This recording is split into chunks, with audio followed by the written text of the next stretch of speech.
Hello, IMDs or Iron Men's Directors. This is John Lloyd, and 2 Corinthians 2:3 says, "Join me like a good soldier of Jesus Christ." Jesus wants us to join him, so we're going to work on joining each other's more. This is one of the first trainings specifically for IMDs, Iron Men's Directors, also for pastors or pastor leaders that are involved, even lay leaders that are involved in leading their Bob groups. We're going to do one shot. We're going to keep moving, and what we plan on doing in time is having something like a 10 to 12 CD or DVD set specifically for IMDs as they navigate that first year through bringing Iron Men's ministries alive in their churches. These next few subjects that we're going to cover quickly happen to be some of the most important or significant or popular subjects and questions that have come up through other Iron Men's directors. So as I go down through them, take some notes possibly.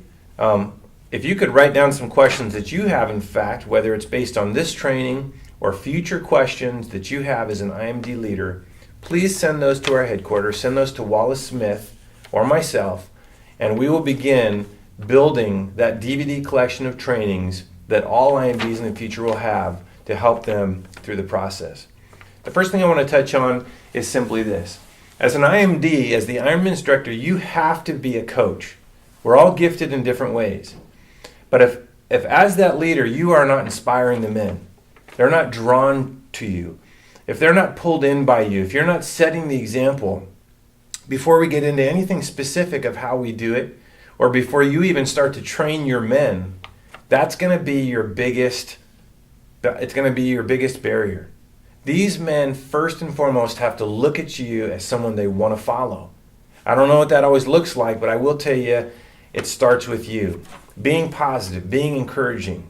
When you're in meetings with your men and maybe you don't know the right answer, it's being careful not to go down the negative paths. It's being careful to remind your men of Scripture. It's being careful to inspire them that God's going to work this out, that the adoption process is going to be successful. So the first thing I want to say to you as the frontline leader, the guy who's supposed to be leading your group, is that you got to be attractive as a man leader. We had an IMD of a church, a very good-sized church, just a week ago say, you know what? I'm getting in the way of my men. I'm not the leader I need to be. It's not my gift. Men are not attracted to me. They're not drawn by me. I'm not coaching them. What he was attempting to do is just give information, share the facts, hand out the steps, organize the meetings. But the men weren't looking at him and feeling like, this is somebody I can follow. We all have to go through that. Most of my life, I was a complete introvert. People only followed me because I was good on a basketball court. That was the only reason. It had nothing to do with character, personality, or ability to lead. It was much later in life, starting about the age of 24 to 30, where I started to gain some skills of realizing that men are not going to follow me unless I'm setting the example. I'm encouraging them through the race. I'm hugging them when I see them. I'm saying the things that they need to be here to be driven by the Word. I'm pointing them back to the Lord. That's point number one. Point number two, and this comes up often about the adoption process. How literal do I take the adoption process? What should I do as a leader? Can I take it as kind of a guide, or do I take it as something that's very specific to be followed? We just got done training a church in Southern California. A lot of you have heard about the church at Rancho Bernardo. They bring 60 to 70 guys to the table for the very first 2-day training. It was much easier to say to them, because we've learned how important it is now, follow it to the letter of the law. One of the points that we made is through that 4 months adoption process, because ultimately it's been shrunk now, we realize we have to move quicker through the adoption process or men get bored. They start to feel like things are not happening. But we pointed out that once you get through that 4 month or so adoption process, that those very strict steps start to fall by the wayside. It's kind of like when the shuttle or you see a rocket launch and it's got this thing holding it down. And as the rocket launches, that support system falls away. And this new creative system of men's gatherings and the battlefield we've talked about takes place. But in terms of the adoption process, I can't say it more clear. You want to follow the steps as exact as you can. And you want to really be doing something at least twice a month, if not 3 times a month, that would be in the adoption process so that your men are hearing what the next step is. Men always want to know, what's the next step? What's the next thing? Where are we going? And the second they ask that more than a few times, it's a sign that you as the leader have backed off of the plan that they need to be following. The last point that I want to make about the adoption process is this. We've talked about it as a group. Sometimes we don't always get to every church to really emphasize it. Do everything you can not to bring anything into the adoption process. Go all the way through the adoption process without asking anything else of the men. They'll still go to their small groups and couples groups. They'll still go to their Sunday school classes and Bible studies. They'll still serve wherever they're serving, help wherever they're helping. But when you, as the IMD, bring before them this adoption process, don't finish each meeting with a slew of announcements about your church. Don't finish or don't go into a meeting with other things on the agenda. Hey, we're going to study this in Iron Men's Ministries, but also, senior pastor so-and-so said, let's do these other 4 things.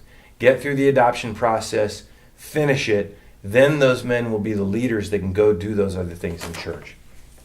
Number 3, staying on the template. Now, we have an adoption process, and I've said basically stick to that plan. The template of donut briefings and men's gatherings is also very much to be followed. Your creativity, your personality, your men's style will shine through the templates. But when you have, for example, a 25-minute donut briefing template, don't have an hour donut briefing. I have guys say, man, it was so great, we had an hour donut briefing. Well, the donut briefing is designed to be 25 minutes so that every meeting or gathering men have is not some extended time. A donut briefing, for example, is there for you to give some updates, for you to possibly hand out some responsibilities, for you to share some announcements, and for you to encourage the men. And don't forget donuts too. But it's literally meant to be 25 minutes between services or after. So if you're having a 1.5 hour donut briefing on a Thursday night, you've completely missed the point that many leaders have determined to help make that successful. There's also a template for all men's gatherings. We've just recently corrected a good-sized church in our area on some plans that they had for an all-men's gathering to have all kinds of people speak and to have all these things happen. And ultimately, you completely get away from this template where men come in, they're impacted by tons of men in church that are having fun. They eat big food. They have a 20-minute challenge. They have 10 minutes around the table. They have some vision shared by a leader in that local church for that local church. They have a next step card to get involved, and then a Q&A and prayer, and they finish on time, and they walk away, and they go, wow, that was unlike anything I've ever experienced. When I hear a guy say, hey, we had an all-men's gathering, and man, that guy brought it. He preached it for 1 hour. That means they've decided to step away from what has been proven to do amazing things in churches. And you still have that chance on Sunday and in Bible studies and small groups to, of course, hear those longer sermons and do what we typically do. The next thing I would like to touch on, and this will be pretty fast, what do I share in donut briefings? What do I do? I kind of touched on it, but here's some examples. A donut briefing is a good time to check the men for where they're at on their Bob spiritual progression. Hey, let's go around real quick. Here's the Bob spiritual progression. We handed it out. We're in our donut briefing. We all have a maple bar in our hand. Where are you at on the progression? You're a sergeant now. When are you going to become a lieutenant? So you touch base like a team who's planning to go to war, but it's brief. You'll share coming events. Like I said before, you'll divide up roles. So if you have something coming up, you have an all-men's gathering, a donut briefing is to get together quick and decide, okay, who is it that's running the whole apparel system for that morning? Who's taking care of setup? Who's taking care of food? Who are the 12 guys that are bringing the egg dishes? Who's the MC? Who's giving the challenge? Who's going to walk through the next step for them? So donut briefings are a great time. It's training. It's brief. You hit hard. You come in. You're about to go on a mission. We're going to get together and we're going to line out how that's going to work. Donut briefings should be done at least once a month. If you're really established, sometimes you can do them less than once a month. But in the adoption process, you'll be doing a 25-minute donut briefing, sometimes twice a month. Just stick to those steps. Number 5, this is a really important one. The only way ultimately your team is going to progress through the Bob or the leadership path, the sergeant, lieutenant, captain, major, those steps, is if at some point, at least once a month, as the IMD men are streaming into your office or into some room at the church or into your home on a consistent basis. Every single Friday from 11:30 till 1 at my office, 12 to 20 men show up for training, connection, catching up, getting on the same page. You have to have a point where you realize these templates are great. They take us on the battlefield. But if you as the IMD are not bringing in your top leaders into your office, your home, your cafe at church, a place where they can come and they can get trained, and you can help a guy become a mentor. You can help a guy become a small group leader. You can help a guy learn how to serve. Then you are not going to progress. Ironman will be this big, amazing, cool thing, but your men are not going to grow as leaders. That amounts to an individual time with your front line. You have to, as the IMD, have individual time with your front line. I'm going to guess there's 30%, maybe it's higher, of our Ironman churches who they've adopted the template, they've gone through the adoption process to some degree, they've got the shirts, they're coming to the events, good things are happening. But what's not happening is that in the personal lives of the men, they're not looking at the progression path as targets they're supposed to be moving through. And what it comes back down to is if I, as the IMD, am not meeting personally with them. I do it every week. So your front line, just like Jesus spending time or 3 years with his disciples, have to be streaming in. Think of the phrase streaming in, somewhere consistent, once a month, twice a month, 4 times a month, and learning from you and growing with you and helping to be targeted in on where they go next. That's where you guys will be a hardcore special forces team in your church. Otherwise, it's all theory, and we're just waiting for the next event. Couple quick things I want to share with you before we finish up. We have a coming database that's just going to be phenomenal. The thing that I'm most excited about is that in this database, all Ironman's churches around the nation are going to have this option where once a quarter, all of your men, all of your Bob team, they go into the database through the website and they do a self-evaluation. You know, when I go into my banking system and I do my finances, I go in and I'm accountable. I have to see if there's enough money for me to pay a bill. If I want to transfer money from one account to another because maybe my wife spent too much money that week or something, I have to first see is there enough money in that account to even make the transfer. Imagine men that go in 4 times a year and they hit tabs and they press in and they answer a question like, when is the last time you took a step in your leadership progression? And they write down 9 months, I've done nothing. And then they mark another one that says, what is the next step in your Bob spiritual progression? And right there's a chart that shows what it means to go to the next level, how to become a colonel. And so they write that down. That's going to pump out an evaluation from every Bob member you have back to you with a chart that shows how your men are doing. But most importantly, that Bob leader is going to be determining in their mind whether they're in or they're out. Am I really doing this, or am I playing along? Am I helping my IMD in my church, or am I just kind of sitting back on the team? So that's coming, and we want you to look forward to that. Fridays is when we meet at Ironman's headquarters with Special Forces and IMC.